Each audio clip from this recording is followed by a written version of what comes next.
Bom dia a todos. Eu sou o Reinaldo Megna, presidente executivo da ABERP Seed Board, diretor executivo da Aresp.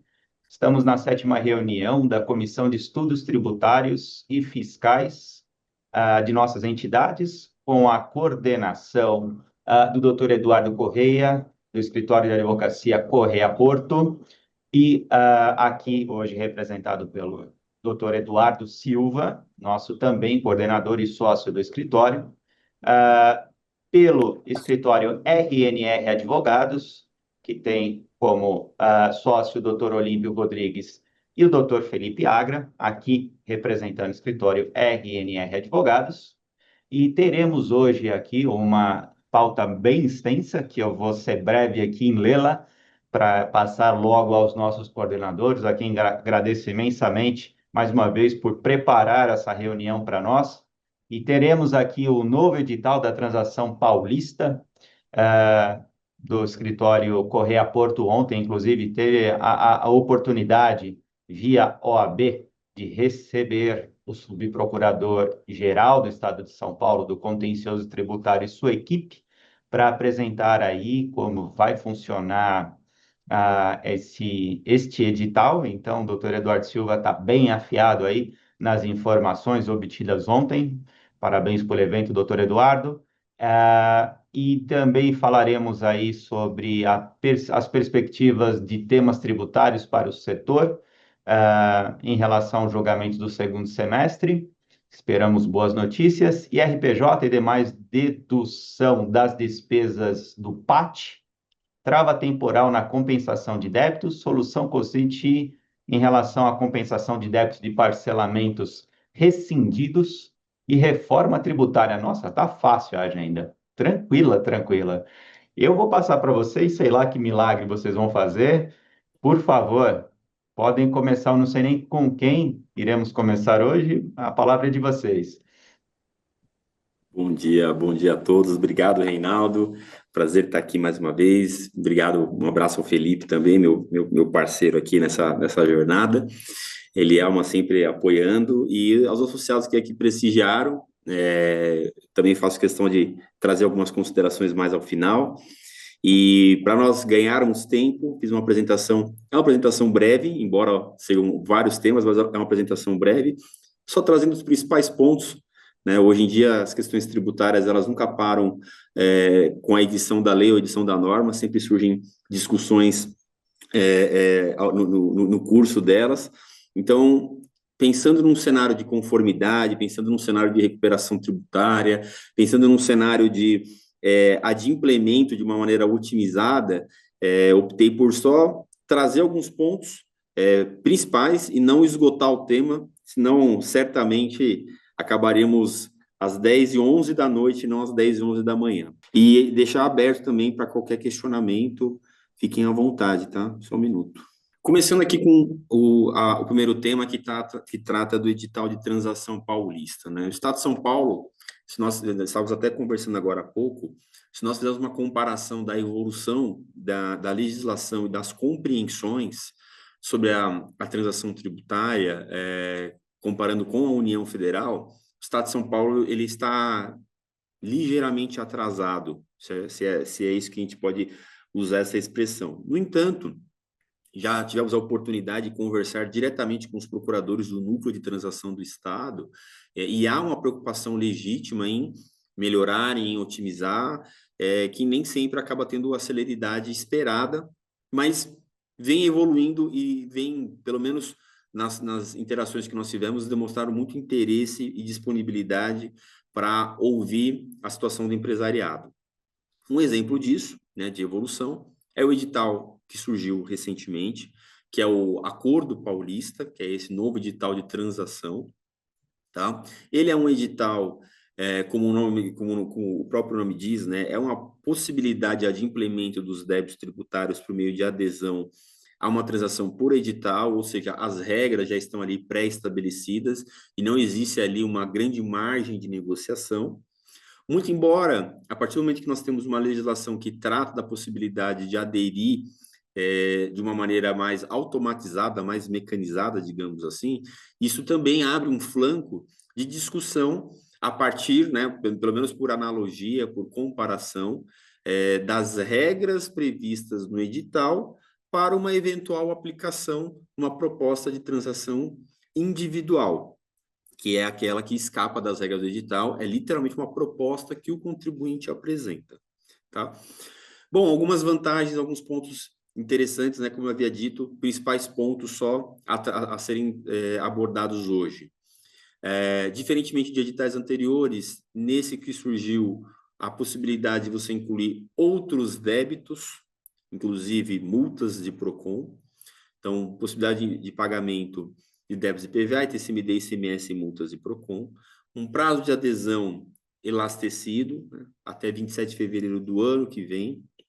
Tivemos uma melhoria com relação à quantidade de descontos e números de parcela. Então, para aqueles créditos irrecuperáveis, né, e aqui abro parênteses para fazer novamente uma comparação com a União Federal, a Procuradoria da Fazenda Nacional, ela usa como critério de classificação a capacidade de pagamento da empresa, que é a CAPAG, né? No caso da transação paulista, existe uma classificação que é a partir do grau de recuperabilidade dos créditos tributários. Esse grau de recuperabilidade, essa mensuração, mais à frente a gente vai observar aqui na apresentação, ela também faz ela faz uma análise a partir da situação do contribuinte, tá? Mas o termo que eles utilizam são créditos recuperáveis, difícil recuperação e recuperáveis. Para aqueles créditos irrecuperáveis, 75% de desconto nos juros e multa, e um parcelamento de até 120 meses sem a necessidade de pagamento de entrada ou oferecimento de garantia. Esse, sem dúvida nenhuma, é o mais representativo. Muito embora, para ser considerado como um crédito totalmente irrecuperável, as condições são muito maiores. Então, situações de, por exemplo, contribuinte com situação cadastral inapta, empresas em recuperação judicial, débitos inscritos em dívida ativa não garantidos por mais de 10 anos. Tem uma série de situações, exemplos, que, de certa forma, dificultam a classificação direta de um débito como irrecuperável, mas, sem dúvida nenhuma, é possível sempre a discussão sobre isso, e naquilo que for considerado de fato irrecuperável, os descontos são bem representativos. Um ponto que é muito interessante de abordar, tá um pouquinho mais à frente aí que eu já mencionei, é que muitos contribuintes acabam se confundindo, acreditando que esse desconto de 75%, isso se aplica também no de difícil recuperação, que é o de 60%, e outros mais, eles vão aplicar uma redução efetiva em cima do débito total. É verdade? Sim, até a página 2. Por quê? As reduções que elas são concedidas para quem aderir à transação tributária, ela não pode, ao final, representar um desconto superior a 65% do total do débito. Isso é muito representativo, porque, especialmente no caso do Estado de São Paulo, e principalmente quando nós falamos de ICMS, há as situações das autuações fiscais lançando baixos valores de valor de principal, né, que é o valor do próprio imposto, porém, aplicando uma multa sobre o valor da operação, que é uma multa por um descumprimento de uma obrigação acessória. Então, há situações, aqui no escritório temos algumas situações, por exemplo, de um débito de principal está ali 100, 200, 300 mil reais, e a multa que foi aplicada está em 3 milhões de reais. Então, soa, né, a princípio, que a adesão à transação tributária, essa aplicação do desconto de 75 ou 60%, ela vai representar uma redução no total. Sim, desde que não supere 65% do valor total do débito. Então, embora interessante, embora redutor, não é tão representativo quando nós analisamos sob essa perspectiva das autuações de multa isolada. É um ponto importante, inclusive para avaliação de estratégia, né? Mais à frente eu vou mencionar aqui na nossa apresentação, existe uma discussão muito importante em andamento no STF que trata dos limites para aplicação de multas por descumprimento de obrigação acessória. Então, Em algumas situações, né, nós já tivemos a oportunidade de conversar que a transação tributária não deve ser encarada como se fosse um parcelamento, ela demanda uma análise estratégica, porque nessas situações, por exemplo, é possível eventualmente discutir uma redução do valor da multa por conta desse julgamento do Supremo e do valor reduzido pleitear-se a adesão à transação tributária para que consiga ainda mais descontos. Isso é interessante, é um ponto de observação, mas, de novo, não se exaure apenas aqui. Para aqueles créditos que são considerados recuperáveis, não há nenhuma redução. Somente é permitido a dilatação do prazo de pagamento, sendo que em até 84 meses é possível o pagamento sem o oferecimento de qualquer garantia, ou, né, do 85º mês até em diante, né, até 120 meses, que é o máximo permitido, aí é necessária a apresentação de uma garantia. Ponto interessante, esse edital ele trouxe de modo muito expresso a possibilidade de utilização de precatórios e créditos acumulados CMS para a amortização dos débitos de parcelamento. Algumas vedações, obviamente, por ser um edital vinculado à Procuradoria-Geral do Estado de São Paulo, não é possível a inclusão de débitos não inscritos em dívida ativa. Infelizmente, tanto a Receita Federal quanto a Secretaria da Fazenda do Estado de São Paulo, com os débitos não inscritos, eles ainda não possuem planos, né, programas, legislação de transação tributária tão avançados e tão interessantes quanto as procuradorias vêm fazendo. A Receita Federal está um pouco mais adiantada que a Secretaria da Fazenda dos estados, né? Hoje existem aquelas transações em âmbito federal que são os PTIs, né? Programa de Transação Integral, que envolve ali discussões de disseminada controvérsia no contencioso. Então, permite-se ali um encerramento de uma discussão para adesão à transação, mas ainda assim, quando a gente olha, fazendo sob uma perspectiva comparativa, as procuradorias da Fazenda elas estão muito mais avançadas nessa questão de otimização de pagamento de débitos do que as secretarias de Fazenda e a Receita Federal. Então, débitos não inscritos em dívida ativa não é possível. Débitos envolvendo uma transação rescindida nos últimos 2 anos, isso se assemelha muito ao exemplo da esfera federal. Um ponto interessante, débitos já garantidos judicialmente com decisão transitada em julgado. Então, aquela situação em que houve uma caução naquela discussão judicial e o processo ele já se encerrou de modo desfavorável ao contribuinte. Nesse caso, a transação ela é vedada. No caso, a Procuradoria do Estado de São Paulo, ela acaba executando o próprio crédito no processo judicial. A princípio pode parecer um pouco injusto, né, digamos assim, sob a perspectiva econômica, só que se nós analisarmos sob o ponto de vista da intenção, né, do objetivo das transações, faz um certo sentido. Por quê? As transações, elas foram criadas com uma maneira de se encerrar uma discussão, encerrar um litígio e ajudar aquele contribuinte que efetivamente quer pagar os seus débitos, mas não tem condição. Então, se nós estamos diante de uma situação em que o contribuinte ele possuía ou possui condições de garantir, de caucionar, ele não está na mesma situação daquele contribuinte que simplesmente nunca pôde caucionar, nunca pôde garantir, nunca teve nenhum tipo de segurança financeira nesse sentido. Então, tornou-se de modo expresso. É bem verdade que no passado isso ainda era muito questionável, mas tornou-se de modo expresso que, nas situações de débitos já garantidos e com decisão transitada em julgado de modo favorável à Fazenda, não é possível a adesão ao edital de transação paulista. E, por fim, os débitos envolvendo aqueles fundos de combate à erradicação da pobreza. Prosseguindo. Um ponto que nós fizemos questão de trazer aqui, a utilização de precatórios. Hoje nós sabemos muito que o mercado de precatórios está extremamente aquecido, né? O mercado de precatórios hoje existem escritórios e empresas apenas voltadas para a geração e a captação e intermediação de precatórios. Existe essa discussão que é super atual, inclusive no Congresso, a respeito chama-se, né, o calote dos precatórios, né, a possibilidade dos estados ganharem mais prazo para a quitação dos precatórios, e quando nós falamos de precatórios estaduais em São Paulo, isso é deveras grave, já que o Estado de São Paulo ele está está atrasado numa fila de mais de 10, 15 anos. Então, isso faz com que o mercado de precatórios até se aqueça, né, para aqueles contribuintes, para aquelas pessoas beneficiárias do direito creditório, acabem optando por vender. Nessa situação, está expressamente prevista a possibilidade de utilização de precatórios, e foram estabelecidas algumas condições gerais, digamos assim. Então, por exemplo, o precatório ele deve resultar, no mínimo, num valor que permita a quitação integral de uma parcela do débito, né? Acredito que isso é muito tranquilo, né? O edital de transação paulista, pelo menos para débitos de ICMS, eles impõem uma parcela mínima do valor de R$ 500.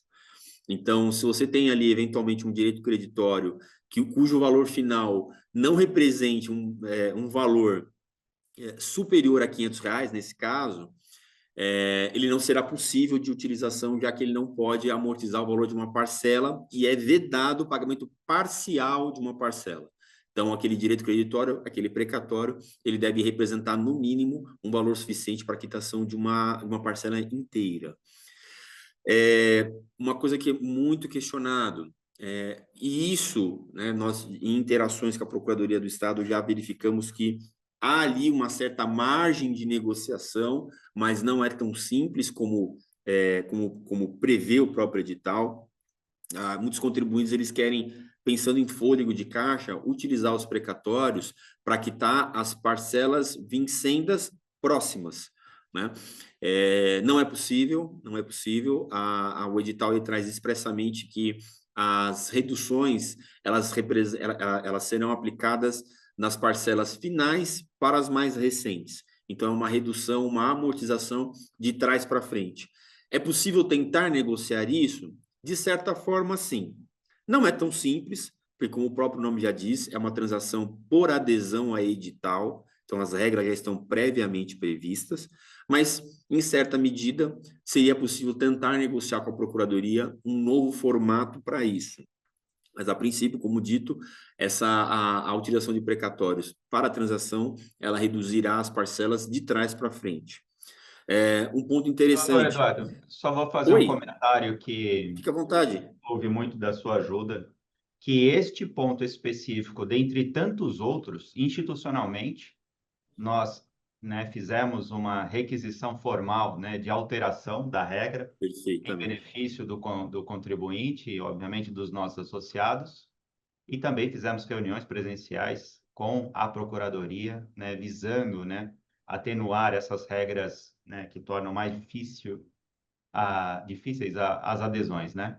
Então, só pontuando aí, em termos até de agradecimento pelo trabalho de bastidor, que muitas vezes a gente faz e acabamos não comentando aqui. Mas segue lá que te atrapalhei. Imagina, 1 minuto e não, não 30 atrapalha segundos nem aí, um com o tempo pouco, apertado. é super oportuno o comentário, o Reinaldo, e até aproveitando, né, nós aqui já tivemos a oportunidade de conversar com o Danilo Bart Pires, que é o subprocurador-geral do Estado de São Paulo, e está bem à frente de todos os temas envolvendo transação tributária, e inclusive trouxemos uma outra ponderação, que seria a possibilidade de uma gradação na garantia. Então, em outras palavras, na medida em que os débitos eles vão reduzindo, eu posso ir substituindo a garantia que eu for apresentando para representar perdão, aquela garantia que eu apresentei para representar o valor reduzido, né, diminuindo aí o meu ônus, digamos assim, né? Temos uma situação de um parcelamento aí, uma transação de 120 meses. Em algum momento, aquilo que você garantiu está muito maior em termos de valor do que o débito remanescente. Assim como a possibilidade de a garantia ela refletir o valor total da dívida com descontos. E até então, o posicionamento era que a garantia deveria representar o valor total da dívida consolidada. E isso são pontos de avanço que a Procuradoria do Estado nos ouviu, né? Vamos tomar a liberdade desse envaidecimento, com a participação incrível sua, Reinaldo, que certamente auxiliará não apenas aqui os associados ao Sindibor, mas todos os contribuintes. Então, uma menção super oportuna e fica à vontade, tá? Voltando aqui, um outro ponto interessante, muito embora tenha aberto essa possibilidade da utilização de precatórios e crédito acumulado de CMS para a amortização dos débitos, ainda assim a Procuradoria ela deixou muito claro que há uma preferência na oferta de depósitos judiciais. Então, no slide anterior eu havia mencionado que débitos integralmente garantidos com decisão judicial transitada em julgado, eles não são passíveis de adesão a esse edital.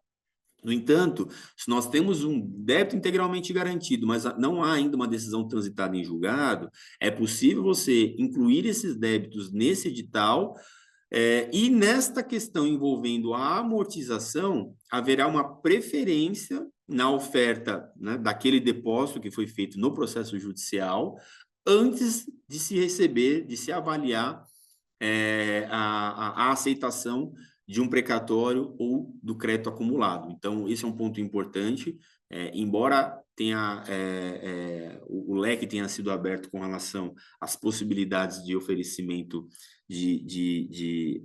oferecimento, não, perdão, as possibilidades para a amortização do débito por meio de direitos creditórios, ainda assim restou de modo expresso uma preferência na oferta prévia dos depósitos judiciais. Procedimento. O procedimento ele é integralmente por via eletrônica, por meio de protocolos pelo sistema SEI e por meio de protocolos aos próprios e-mails que a Procuradoria do Estado disponibiliza.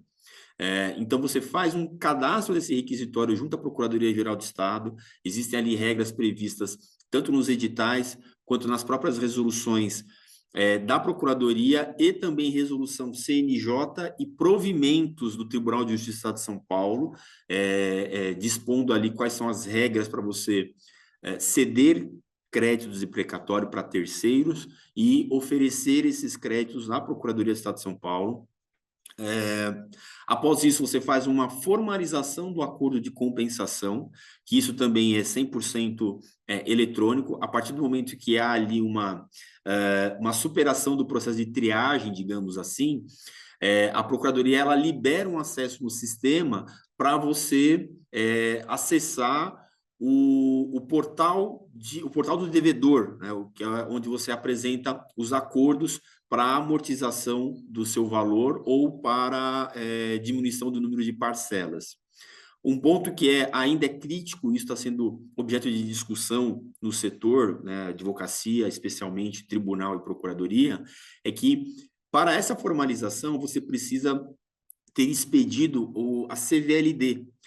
A CVLD ela é expedida pelo DEPRE, que é o Departamento de Precatórios do Tribunal de Justiça de São Paulo, que infelizmente, por conta da enorme quantidade de trabalhos e processos acumulados, vem demorando muito para liberar essa CVLD.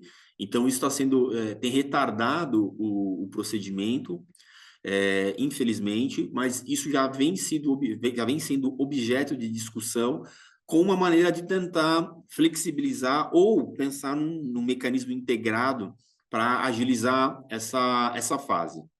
Após isso, a própria Procuradoria ela envia esse crédito para o sistema de dívida ativa com uma medida, com uma etapa, na verdade, para você indicar que aquele crédito ele vai ser utilizado para amortizar um débito.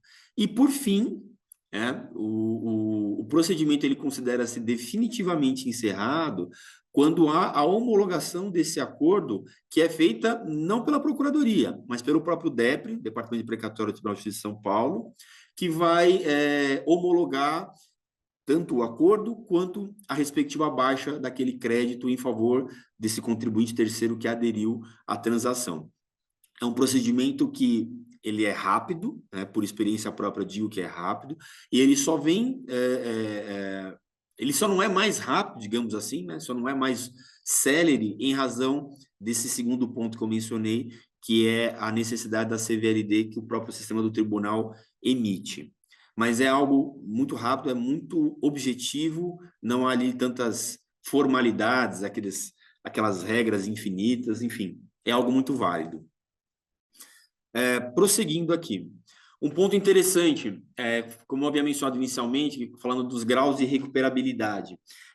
Até então, era vigente a resolução PGE número 6 de 2024, e ali ela trazia qual que era a fórmula do cálculo para a identificação do grau de recuperabilidade, créditos recuperáveis, difícil recuperação ou créditos irrecuperáveis. Essa fórmula é essa que está mencionada, né?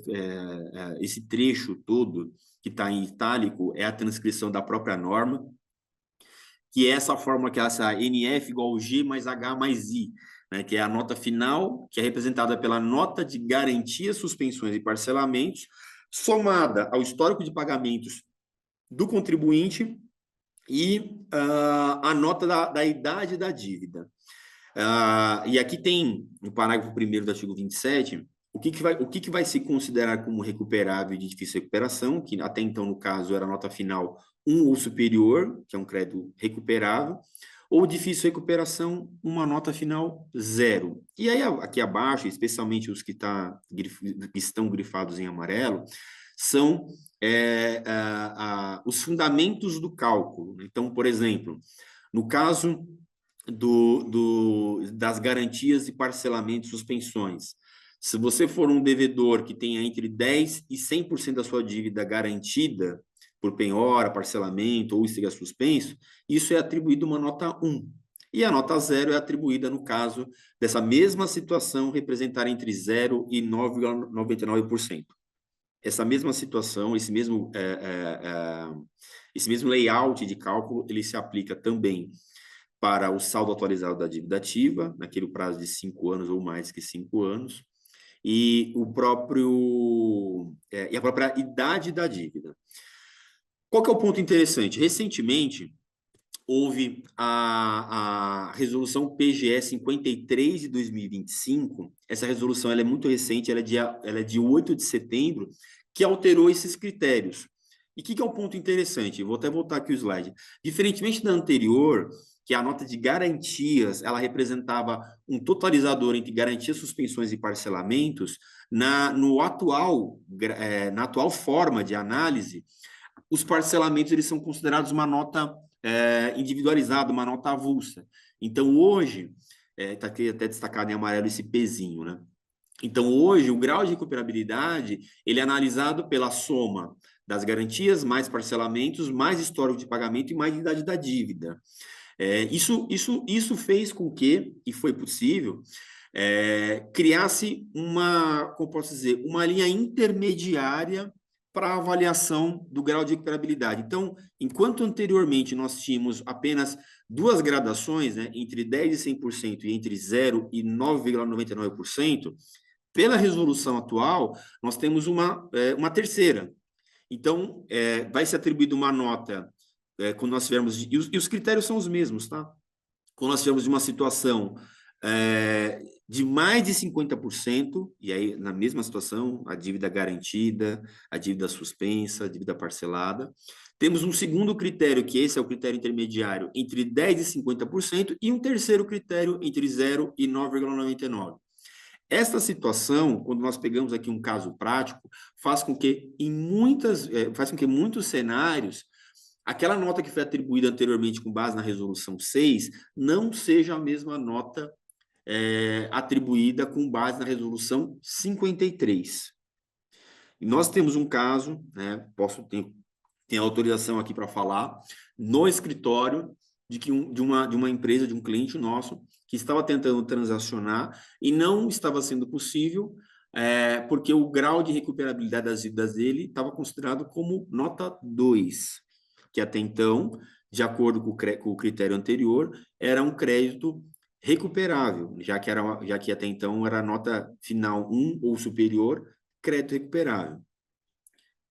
Com base na resolução 53 de 2005, a nota final 2, ela representa um crédito de difícil recuperação, que é aqui a menção do artigo 27, parágrafo 1º, que fala que os créditos recuperáveis são aqueles com devedores nota final 3 ou superior, e de difícil recuperação inferior a 3. Essa situação, por si só, ela já permite a concessão de maior prazo de pagamento ou um percentual de desconto mais considerável. qual que é a intenção aqui desse comentário, além da mera questão informativa? Caso as empresas de vocês tenham situações em que não prosseguiram com acordos de transação por conta do grau de recuperabilidade da dívida, vale muito a pena rever esse mesmo critério, já que desde o 8 de setembro existe um novo formato de cálculo e isso eventualmente pode permitir que aquele crédito que foi considerado recuperável até então seja hoje um crédito de difícil recuperação ou, quem sabe, irrecuperável, tornando válida a adesão. E aqui, gente, de novo, são só informações que nós estamos trazendo de um modo bem objetivo, mas nós aqui estamos 100% à disposição para auxiliá-los, havendo interesse. Sobre o tema do Acordo Paulista e do grau de recuperabilidade, anote essas considerações. Eu estou aqui já extremamente ansioso com o horário, prometo não demorar nos próximos temas. Um segundo ponto interessante, os tribunais, os escritórios, eles divulgam muito as perspectivas de julgamento das cortes superiores para o semestre. Embora, né, pesquisando diversos escritórios, eles acabem trazendo praticamente todos os temas tributários que estão pendentes, não é essa a nossa avaliação. Então, aquilo que é importante para o setor, e aí não falo exatamente do setor da borracha, mas para o setor empresarial, esses são os temas mais aquecidos que nós enxergamos que devem ter novidades até o final desse ano. Um deles, ISS na base de cálculo do PIS da COFINS, julgamento já iniciado, maioria de votos favorável aos contribuintes, mas ainda não encerrado. PIS/COFINS da própria base de cálculo, uma discussão já afetada como repercussão geral, mas ainda não teve o julgamento iniciado. Esses dois casos, fiz questão de colocar esse asterisco no final, porque fomos questionados, né, recentemente, saiu nos jornais, que a União, a Presidência da República, por meio da União, ela ingressou com a ADC 98, né, que é a ação declaratória de constitucionalidade, querendo tratar, né, buscando tratar exatamente dos critérios que envolve a exclusão de outros tributos da base de cálculo do PIS e da COFINS. Diversas empresas questionaram se isso afetaria os processos em andamento, se isso afetaria processos já encerrados. A resposta é não, fiquem tranquilos. Nesse momento não há motivos para se preocupar, até porque, em sua grande maioria, todos os casos de andamento no país, tanto ISS quanto PIS/COFINS na própria base, eles devem estar sobrestados no tribunal, aguardando o desfecho pelo próprio STF dos temas. Então, é um ponto interessante, é um ponto de acompanhamento, mas no momento não é causa de qualquer tipo de alarde, tá? PIS/COFINS importação e a necessidade de lei complementar. Isso é um ponto interessante para quem importa mercadorias, e isso também se insere matéria-prima e insumos na produção. A lei 10.865 de 2004, ela trouxe a disposição da necessidade de pagamento de PIS e COFINS nessas operações de importação. E a discussão surgida era se essa lei ela não estaria trazendo um novo conceito de valor aduaneiro, passível de incidência tributária e de contribuições de outros mais. Como a lei 10.865 é uma lei ordinária, a discussão é se esse tipo de previsão não deveria vir por meio de lei complementar. Então, é um ponto interessante de discussão para as empresas que não discutem. Aliás, todos esses temas, tá?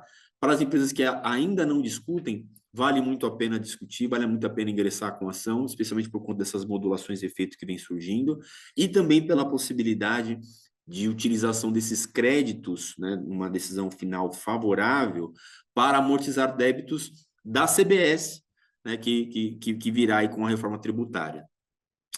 Créditos presumidos na base de cálculo do PIS e da COFINS. Uma situação muito semelhante à anterior, né, a análise do critério, do conceito de receita e faturamento e saber se os créditos presumidos que são concedidos pelos estados, eles podem ser inseridos nesse critério de receita ou faturamento para fins de cálculo das contribuições. Ponto bastante interessante também, já que é muito comum, o Estado de São Paulo tem bastante disso, a concessão de crédito presumido para as operações. Por fim, que eu já até fiz menção quando eu falei da transação tributária, a multa isolada por descumprimento de obrigação acessória. Esse é um tema que está em vias de se encerrar, já existe uma maioria formada. É um ponto muito interessante que, muito embora não se tenha uma definição concreta de como que o STF concluirá esse tema, já sabe que a manifestação de todos os ministros foi no sentido de se estabelecer um limite para a cobrança de multas por descumprimento de obrigação acessória, calculada sobre o valor do imposto devido, né? Então, isso afasta por si só as inúmeras discussões que nós temos em andamento, em que são aplicadas multas isoladas com base no valor da operação, e que isso supera em muitas e muitas vezes o valor do próprio imposto devido. E quando eu falo muitas vezes mesmo, né? Temos situações em que o valor da multa representa mais de 1000% do valor do tributo. Existem outros temas, como eu disse, escritórios estão praticamente exaurindo essa pauta, mas esses são os pontos principais e que nós realmente acreditamos que até o final do ano o STF deve se debruçar. Aqui era muito breve o comentário, né? Parto aqui para o próximo tema, que é o IRPJ e as deduções das despesas de parte. Esse tema é interessante porque o Sindibor possui essa ação judicial. O Sindibor ele ingressou com esse processo em favor dos seus associados e possui decisão favorável nesse sentido. É um processo que ainda não se encerrou, mas ele vem caminhando favoravelmente. Essa discussão, basicamente, ela diz o seguinte: para as empresas de lucro real e que estão inscritas no Programa de Alimentação do Trabalhador, elas possuem uma vantagem prevista pela Lei 6321 de 76, que é a de poder deduzir do lucro real as despesas inerentes ao Programa de Alimentação do Trabalhador, no limite, inicialmente era um limite de 5%, depois reduziu para 4%, mas, enfim, uma dedução no limite de 4% do lucro. Diversas alterações legislativas por ato infralegal, né, decretos e estrutura normativa, eles foram mitigando, reduzindo a extensão desse benefício. E aqui cito aqui alguns exemplos de situações em que houve não mais a dedução do lucro, mas a dedução da base, uma limitação para trabalhadores, essa mais recentemente, né, com base no decreto 2021, decreto 10854, que estabeleceu que essa vantagem, esse benefício, somente seria possível para trabalhadores que recebessem até 5 salários. Então, historicamente, foram surgindo normas e legislações infralegais que foram diminuindo a extensão desse benefício. Já existe posicionamento pacificado em diversos outros temas com relação à violação da legalidade e da própria do próprio princípio, que é o princípio orientativo dessas normas infralegais, né, que seria a violação ao poder regulamentar. Ela não pode criar novas regras, apenas regulamentá-las. E isso foi aplicado também para esse tema, e a jurisprudência ela caminhou de modo favorável. O Superior Tribunal de Justiça, por seu entendimento, não é consolidado, mas em sua maioria a jurisprudência é favorável, e felizmente a própria Procuradoria, a própria União, ela compreendeu a situação, ela entendeu que a probabilidade de alteração desse cenário seria muito baixa, é muito baixa, e editou o parecer 6, SEI, número 1506 de 2024, onde ele dispensa os procuradores da Fazenda Nacional de contestar ou de recorrer das ações judiciais que tratam exatamente desse tema. Isto faz com que as empresas possam se aproveitar desse benefício diretamente na esfera administrativa? Não é possível, uma vez que a lei, ela continua, a lei não, perdão, o decreto, ele continua válido, continua vigente, não foi nem anulado e nem revogado. No entanto, para as empresas que desejam aproveitar esse crédito diretamente na esfera administrativa, existe hoje uma discussão não, elementos de defesa suficientes para derrubar, para afastar uma eventual autuação fiscal. Para as empresas que já discutem esse tema judicialmente, ou para aquelas que não discutem e preferem seguir um posicionamento mais conservador, é muito interessante a avaliação e o ingresso dessa medida judicial, já que a probabilidade de um resultado desfavorável, ela está afastada, quando não bastante reduzida. Um tema bastante interessante para as empresas de lucro real e que estão inscritas no Programa de Alimentação do Trabalhador. Estou falando um pouquinho mais rápido por conta do tempo, viu, gente? Mas vocês fiquem à vontade para me interromper. Outro tema que nós gostaríamos de mencionar que é a trava temporal na compensação de débitos. Esse tema é bastante interessante, ele veio surgindo especialmente após a conclusão do tema pelo STF, da exclusão do ICMS na base de cálculo do PIS e da COFINS. As empresas foram vencedoras nessa tese,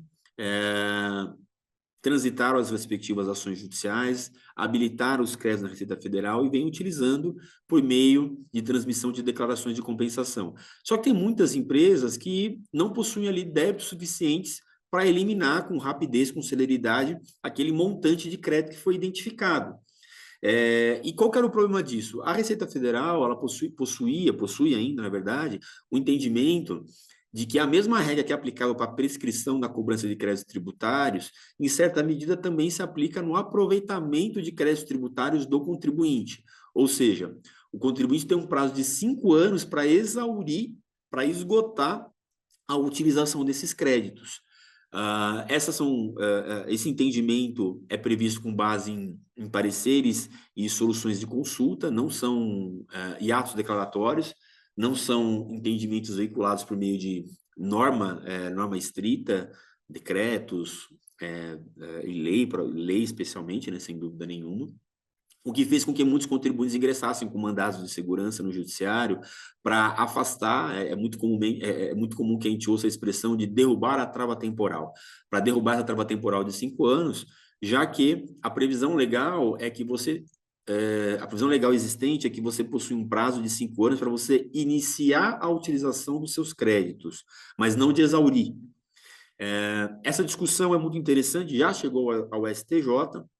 Até então, a primeira turma, né, o STJ, ele possui 2 turmas que tratam de direito público, né, que são as matérias de ordem tributária. A primeira turma, ela sustenta que existe um prazo de 5 anos para o consumo integral dos créditos reconhecidos.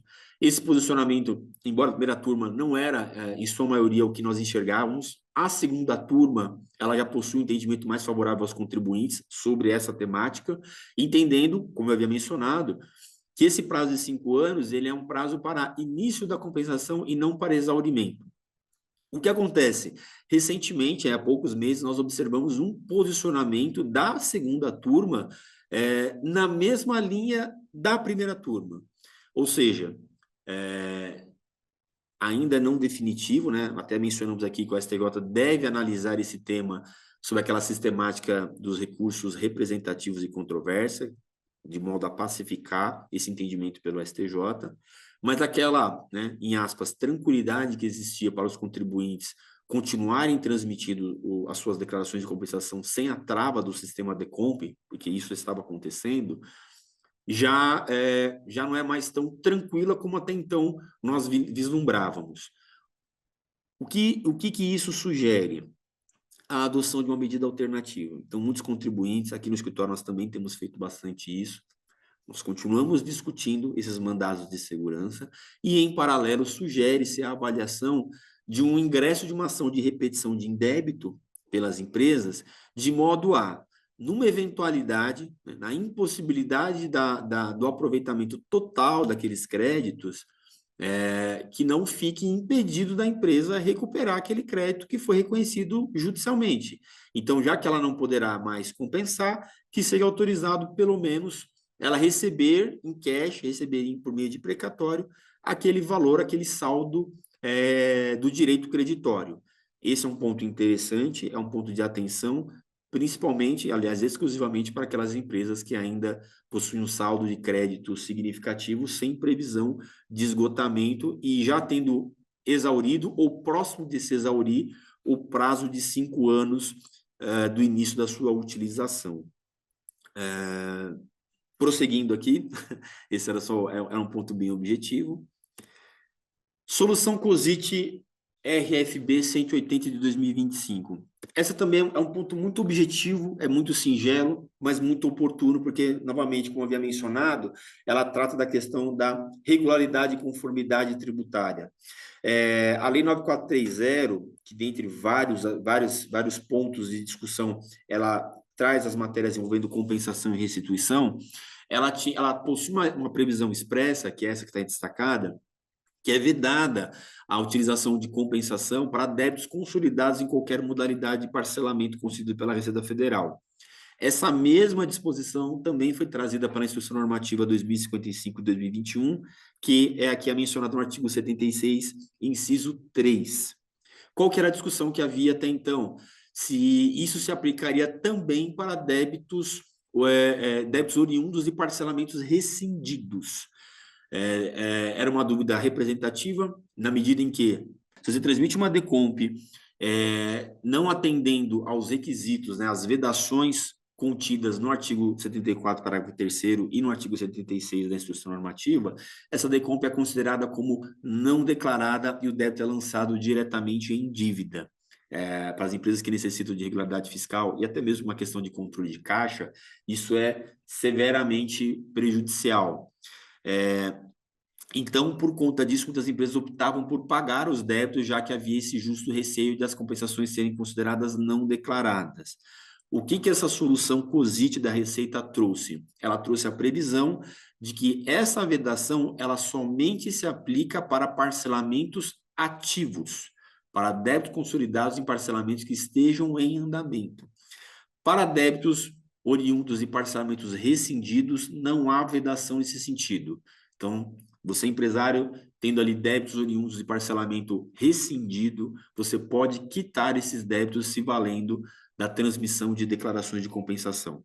Esse entendimento é um entendimento que vincula o posicionamento da Receita Federal, então não há riscos, pelo menos enquanto mantido esse posicionamento, não há riscos de problemas para os contribuintes caso optem pela utilização da decomp para essa finalidade. Ponto bastante interessante que envolve aqui a otimização no pagamento dos débitos tributários. Por fim, por último, aqui é bem breve, né? Sabemos que a reforma tributária ela é uma realidade e muitas empresas elas vêm questionando, extremamente preocupadas, com total razão, no que fazer com relação aos saldos credores de PIS e COFINS que possuem com a vinda da reforma tributária e com a extinção dessas contribuições a partir do ano 2027. Com a tributária, a legislação ela vai permitir você se valer desse saldo credor, desses créditos de PIS e COFINS, inclusive o presumido, você não perderá, né? A bem da verdade seria isso, e poderá utilizar na compensação com débitos de CBS, desde que esses créditos eles estejam escriturados na FD Contribuições até 31/12/2026, ou seja, a partir de 2027, esses débitos, esses créditos, perdão, eles devem estar devidamente escriturados, sob pena, efetivamente, de perdê-los.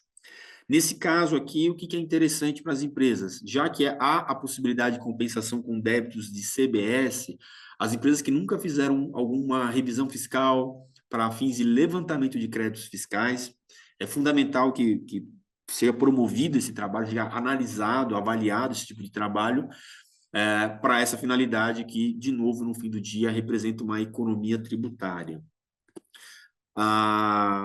E aqui uma vedação, né? A possibilidade de ressarcir esses créditos, esse saldo credor em dinheiro ou compensação com outros tributos.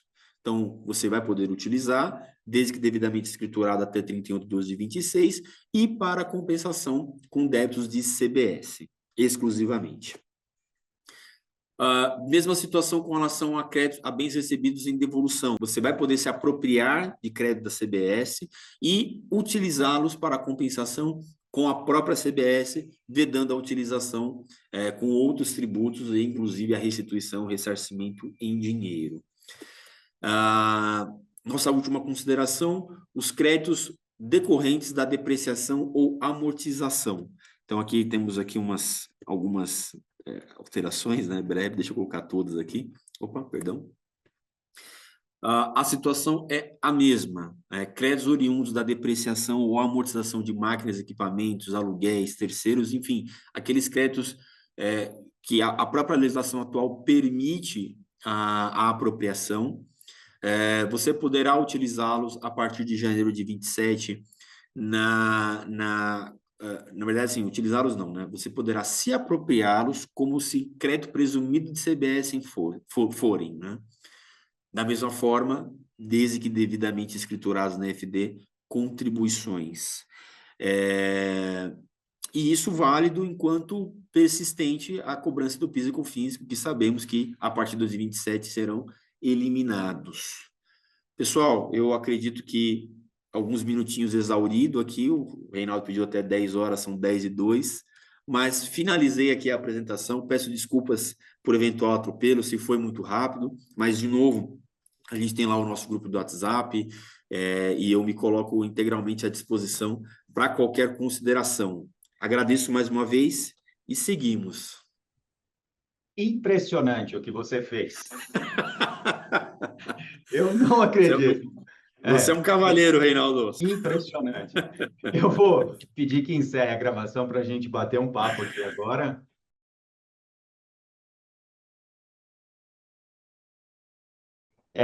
Passamos uns minutinhos, deu uma hora de reunião, incrível, né, na minha opinião, aqui, né, a magnitude com que a gente conseguiu utilizar 60 minutos.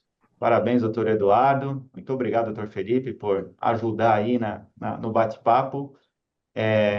Eu deixo aí o convite para que todos nos ajudem, por favor, dizendo lá no grupo o que vocês desejam ver nas próximas reuniões e para que a gente, obviamente, possa entregar o que mais os interessa. Esse é o ponto, né? O Renato, se me permite, eu até faço Claro, questão de por favor. reforçar isso no grupo. Uma coisa que a gente tem que ficar muito claro é que a ideia dessa comissão, ela não é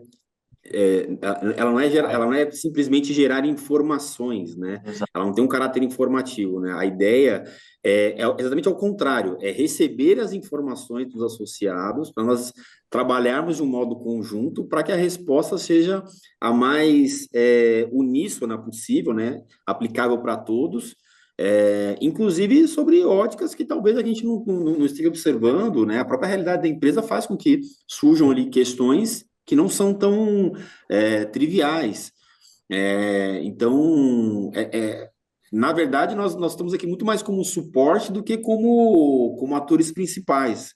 Então, a ideia é que as empresas, né, especialmente quem está aqui participando hoje, que agradeço muito aqui a deferência, elas possam provocar lá no grupo também pautas, sugestões, questionamentos, para que a gente consiga efetivamente dar maior corpo aqui para a nossa comissão, para a nossa coordenação, e que a gente não fique apenas, não que não seja importante, é muito importante, claro, mas para que a gente saia desse cenário apenas de uma comissão temática informativa, né? Nós estamos prontos aqui para atuar em nome do Sindboard e todos os associados, né? Essa é a intenção. E como você bem mencionou, um dos acolhimentos, né, que a Procuradoria do Estado de São Paulo trouxe na transação e na própria resolução 53, ela partiu de uma provocação feita pelo Sindbor. Então, o Sindbor, ele é uma entidade ouvida. Então, Exato. nós precisamos de todos os associados para que a gente tenha mais força nesse sentido, né? Então, contamos com todos. E se me permite só finalizar aqui, eu acho que é exatamente nesse ponto, doutor, porque, querendo ou não, a gente consegue, até mesmo com a participação de todos os associados, consegue ser mais cirúrgico em trazer soluções, né? Não é Exatamente. simplesmente informação, como você mesmo salientou. E assim, a gente consegue ser muito mais objetivo e não ficar buscando, por, às vezes, assuntos e temas que não sejam tão interessantes ou não estão ali no grau de atenção propriamente dito dos associados. Então, trazer essas questões para que a gente consiga aí desenvolver e trazer soluções acaba sendo bem interessante para a própria empresa, né? É Excelente. isso. Doutor Eduardo, eu vou aproveitar e desvirtuar o tema um segundo, mas eu tenho certeza que todos que estão aqui interessarão na pergunta. Vamos Nós lá. estamos aproveitando a sua presença. Nós temos a nossa sentença em mandado de segurança que suspende a obrigatoriedade de publicação do relatório de transparência salarial, que vence hoje, o prazo para as Uhum. empresas publicarem, né? Duas perguntas, né? Se a nossa liminar tá valendo, eu te fiz essa pergunta dias atrás, ainda estava, mas como o prazo vence Sim. hoje, eis que eu lhe pergunto se algo mudou. E Não, uma não, segue segunda pergunta. válida. Segue válida. Segue E uma válida, segunda. segue vigente, Aham. segue válida, segue vigente, mas de todo modo, como bom pessoa cautelosa que sou e considerando o prazo, vou reforçar aqui e mando no grupo do WhatsApp para todos. Maravilha. E então, Eli, a circular aí espera que eu acabei de produzir uma circular dizendo isso, mas espera o doutor Eduardo confirmar. E a segunda pergunta que chegou aqui para a gente é a seguinte: a empresa ela teria que tomar alguma ação em relação a pronunciar ao governo de que ela está guarnecida pela liminar? Como veio de uma multinacional a pergunta, eu falei, caramba, deixa eu perguntar aqui, porque em que pese eu achar que não, mas não custa perguntar. A princípio não, né? Porque assim, não existe nenhum meio para isso, né? A questão é a empresa que não transmite, que ela não, enfim, transmite não, né? Que ela não cumpre ali a obrigatoriedade, ela está sujeita a uma fiscalização e uma eventual autuação. É nesse momento que ela informa a condição de filiado associado à entidade e a existência da decisão favorável. Perfeito. Exatamente. E então, pessoal, em primeira mão vocês estão recebendo a informação aí, em primeira mão. A gente já soltou circular já 2 vezes, mas como o prazo é hoje, não custa confirmar, né? Podendo, Não, fica tranquilo, eu agradeço. vou até fazer essa confirmação agora. Maravilha. Então, damos por encerrada a reunião de hoje com louvor. Muito obrigado a todos aí por nos acompanhar até agora. Em breve teremos mais uma. Vamos ver se a gente aquece as turbinas aí com temas acalorados na próxima também. Doutor Eduardo, muito obrigado. Doutor Felipe, muito obrigado. Nossa secretária executiva, hoje é dia da secretária, parabéns. Opa! E muito obrigado, Eli, aí, por... Toda hora Eli recebe parabéns, né? É porque é aniversário, vou falar, viu? Brincadeira. Ela marca só nas datas comemorativas reuniões, perceberam? Exato. Estratégia. Estratégia. Um abraço a todos, aí, uma boa continuidade de dia e boa semana. Um abraço a todos, muito Um abraço a obrigado mais uma todos. vez. Valeu, tchau, tchau. Tchau, tchau.